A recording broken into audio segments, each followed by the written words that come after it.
Dear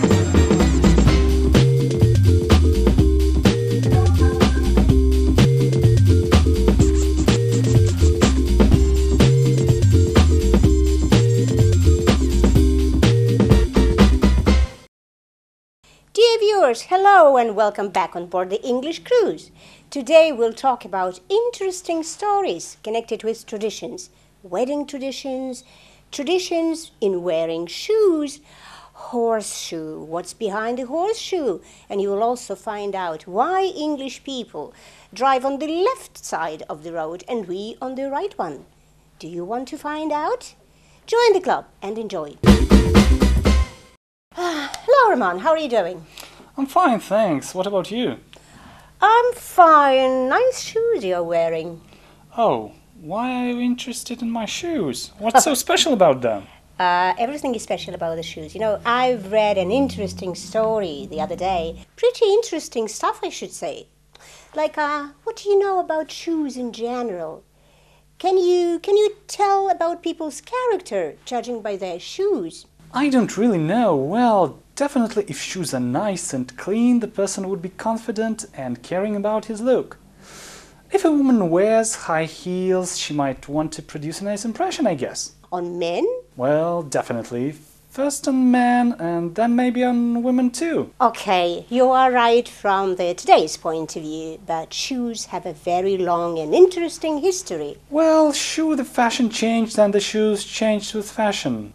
Not only. Shoes have a language of their own. Really? Tell me about that, please. Aha, you got interested. Do you know why people tie shoes to the newly married couple's car? No. Why? Because a long time ago, people used to throw shoes into the bride and groom. After the wedding, of course, because they thought it was good luck. Interesting. Now I remember reading that in ancient Rome, the army sandals used to tell how important the owner was. A captain or just a soldier, because the quality of leather and the ornament was different. And if a woman wears high heels, what would that mean? She wants to produce a good impression? On men. On men only? Maybe on women as well, because it's impressing and it makes their legs look longer and makes the very ladies look more attractive, foxy and sassy. Men. Actually, you are right, but high heels and platform shoes are not new. Hundreds of years ago, people used to wear them in the street because the streets were full of rubbish and dirt. And in this way, the rubbish didn't touch their feet, so they didn't get dirty. As simple as that. And practical. By the way, now that you're talking about shoes, can you explain why in the old paintings of French royalty most of the shoes are red and golden? In France, when Louis XIV was king, they thought that red shoes was very special. Only the very rich aristocracy used to wear them when they visited the king. Since you know all about shoes, maybe you can tell me why all the fuss with shoes at the English weddings? Yeah, I know, it sounds strange. But at Anglo-Saxon weddings, the bride's father used to give the daughter's shoes to the groom. Then the groom used to touch the bride's head with these shoes. This meant that the father no longer owned his daughter, but the groom did. The groom. That's really very interesting. What can you tell about me, judging by my shoes? About your shoes and to judge about you. Oh, I don't really know, you see? It's as easy as that. I walk a lot. I love walking. That's why I very rarely wear stiletto shoes. Language review. Pretty interesting stuff, I should say.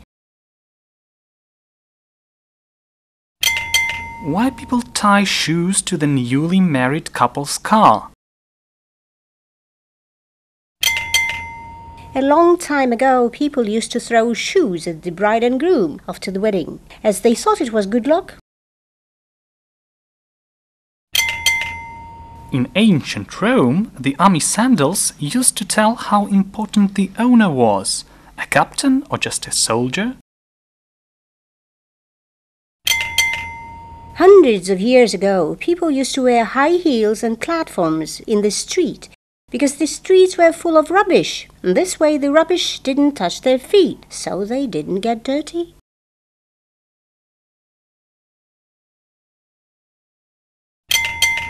In France, when Louis XIV was king, they thought red shoes were very special. Only the very rich aristocracy used to wear them when they visited the king.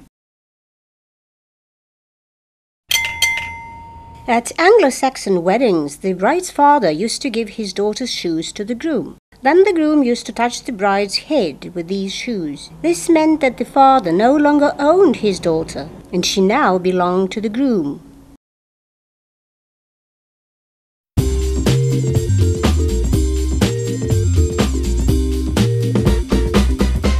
Hi there, how's it going? Fine, thanks, and you? I'm fine, thank you. I'm going to Scotland soon. Wow, on holidays? No, not really. My friend is getting married. Oh, that's fascinating. I've heard there is something special about traditional Scottish wedding. What is that all about? Well, it's pretty much the same as English wedding. The groom arrives after the guests, but before the bride. She usually arrives later, having 3 or maybe 4 bridesmaids walking behind her into the church. And after the ceremony, the guests are invited to a reception, I presume? Exactly. They eat, drink and dance.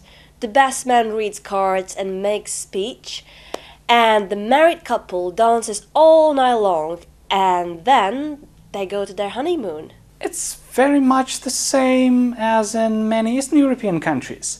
There is also one tradition connected with wedding, a rather special one. When the party is in full swing, somebody tries to steal the bride's shoe or even the bride herself. Really? And what the poor groom does? If he keeps an eye on his beloved, so nothing of the kind can happen. But if he loses his focus for a couple of minutes, So? he has to pay ransom. You must be kidding! Pay a ransom for his own wife. You see, it's the part of the game, so everybody feels happy and enjoy the party. By the way, do you know that many brides carry silver horseshoes at their wedding? Why a horseshoe? Because they are thought to bring good luck. Ah, a horseshoe brings luck. Yes, it goes back into history. In 1700, Henry Misson, a Frenchman visiting Britain, asked villagers why they had horseshoes nailed above their doors. They said that it was to keep witches away. Horseshoes are made of iron, and the strength of the iron was thought to protect from evil. So, if I hang a horseshoe above my door, it will bring me luck. If you believe in it, it certainly will. By the way, how will you hang it? Looking up or down? Oh, does it matter? Yes, that matters, because the position of the horseshoe must be pointed upwards like a cup. Oh, so the luck wouldn't fall out. Right you are. Language review. A traditional Scottish wedding. What's that? Well, it's pretty much the same as an English wedding. The groom arrives after the guests, but before the bride. She usually arrives later, having 3 or 4 bridesmaids walking behind her into the church. And after the ceremony, the guests are invited to a reception, I guess. Exactly. They eat, drink and dance. The best man reads cards and makes a speech. The married couple dance all night and then go on their honeymoon. When the party is in full swing, somebody tries to steal the bride's shoe or even the bride herself. Many brides carry silver horseshoes at their wedding because they are thought to bring good luck.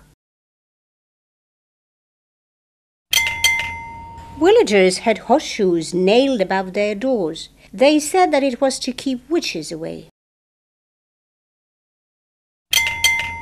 The position of the horseshoe is very important. it must point upwards like a cup, so that the luck cannot fall out.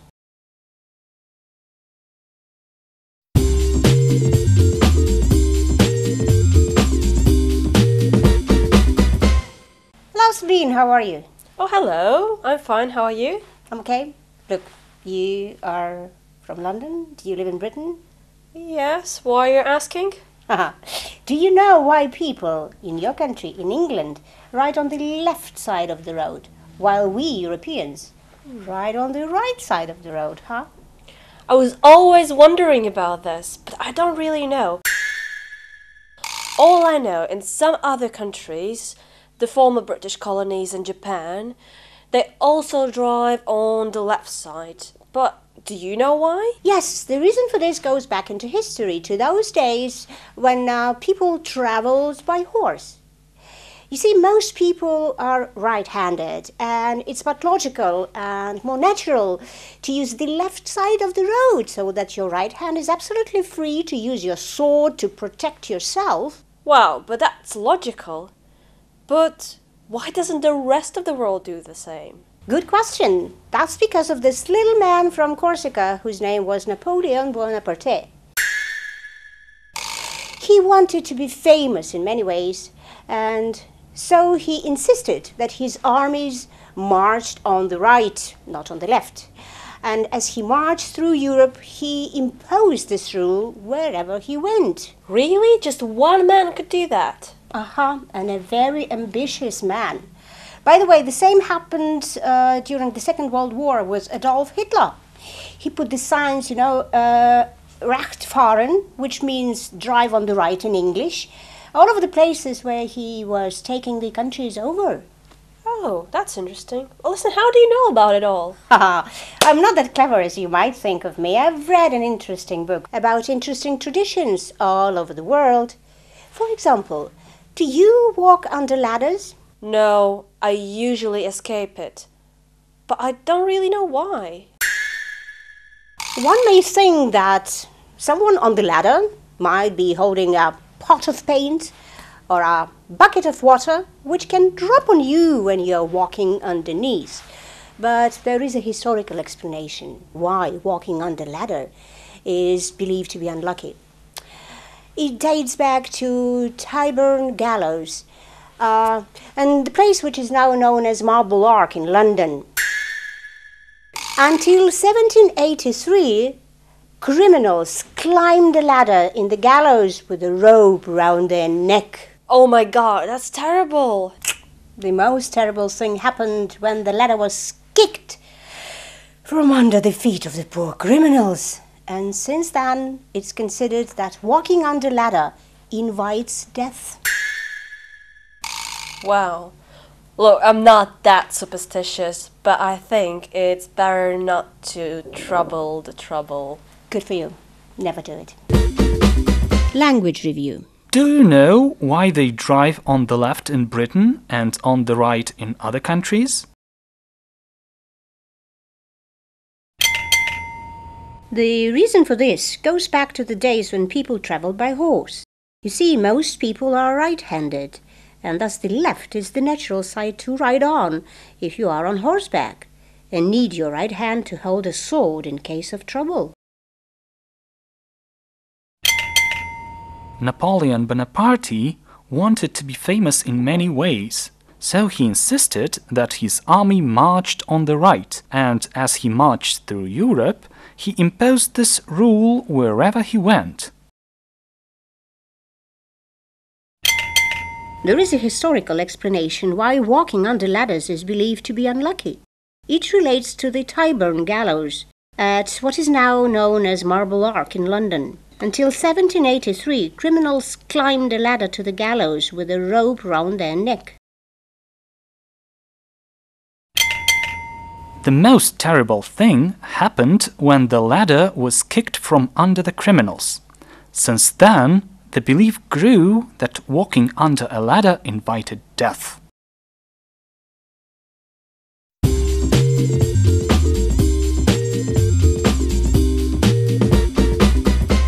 So, dear viewers, did you enjoy our program today? I hope you did. See you next time. Same channel, same time. Bye bye.